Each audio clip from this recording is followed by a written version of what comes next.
These kids remind me of 21st century Anne Franks. They're hiding out from the savagery of war and getting almost no help from world powers. When a bomber appears overhead, they bolt into caves that are infested with cobras. What's the sound when a bomb is falling? What is the sound of an Antonov in air?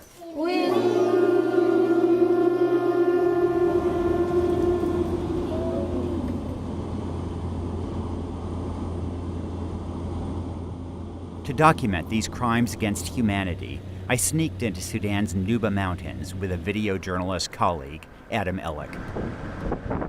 The only way in is to cross the border illegally through rebel lines.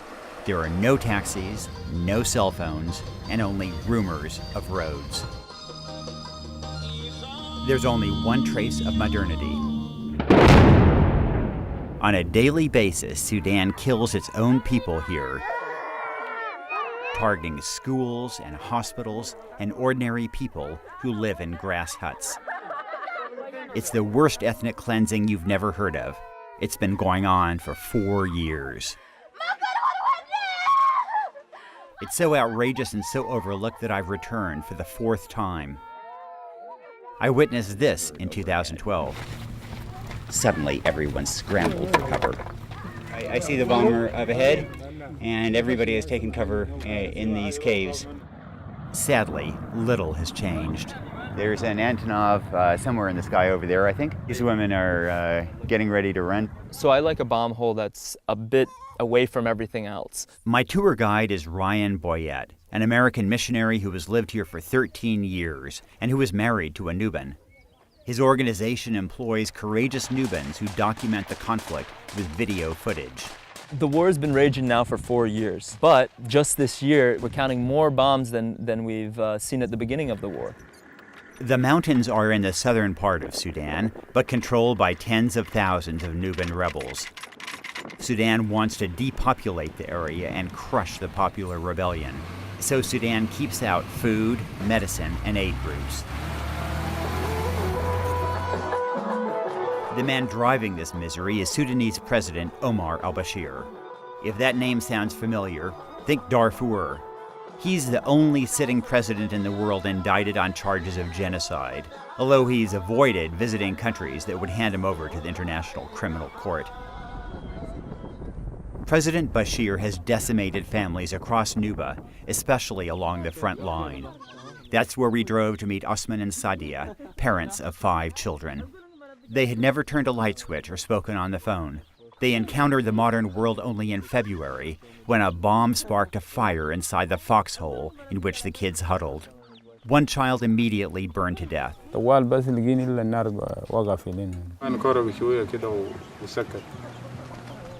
4 other burned children were put into a vehicle, the first car ride of their lives.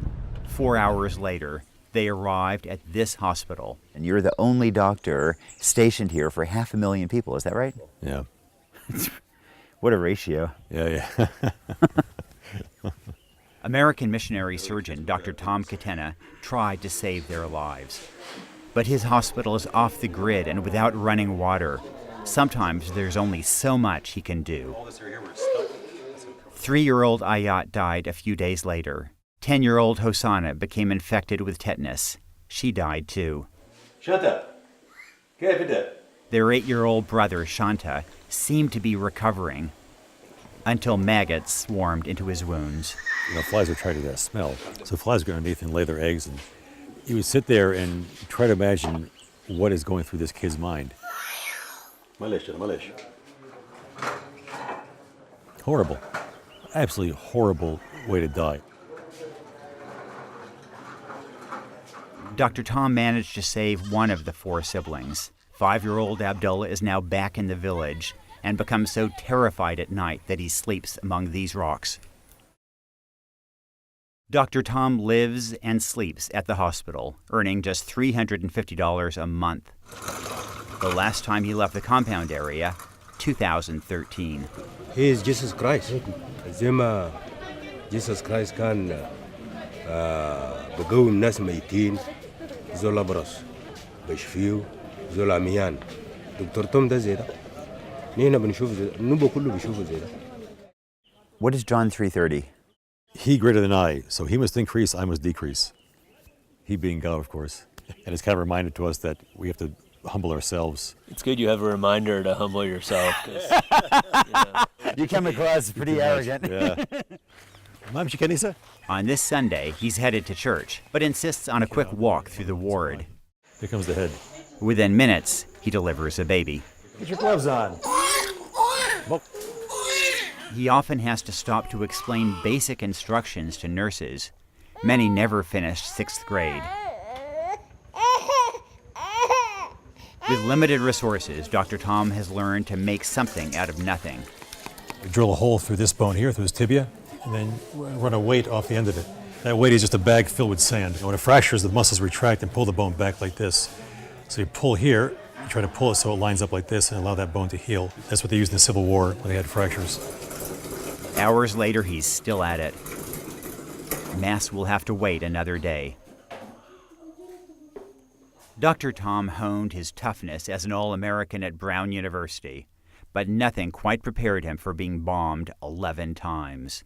You're like, oh my God, it's going to drop soon, it's going to drop, and then drop, and then drop. And you start thinking all the people we've seen here that were hit with the Antonov. Then all of a sudden, boom, all the dust and debris just falls down. These kind of things tend to harden my resolve. Last year, Dr. Tom reached a low point when his hospital overflowed with 1,400 measles cases. Sick as dogs, every one of them, vomiting, diarrhea, fever. Suddenly, one of Africa's largest measles outbreaks was in the hands of one man.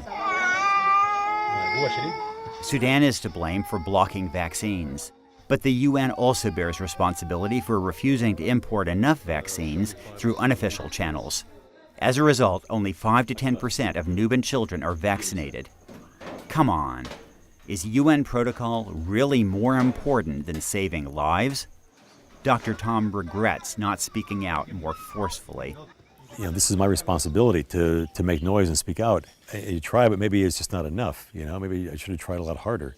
You could have a nice family practice in Peoria. Yeah. You'd earn a lot more money. Yeah. You wouldn't be bombed. Right. For me, it's a privilege to be in a position where you can offer your services to people. I don't see it as a hardship. I say, look, I've been given quite a bit in this life. Let me go and try to do something with it. Too often the world has failed to prevent the killing of innocents on a massive scale, and we are haunted by the atrocities that we did not stop and the lives we did not save.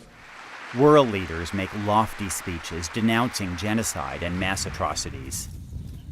So here's a mass atrocity 4 years along, and our silence makes us complicit. We may not be able to stop this, but we must demand humanitarian access and publicly shame President Bashir in hopes of reducing killings like this.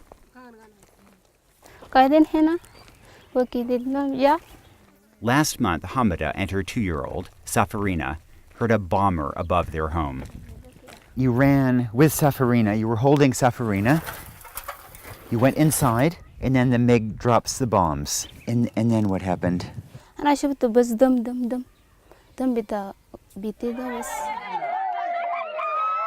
Shrapnel sliced through the child's skull.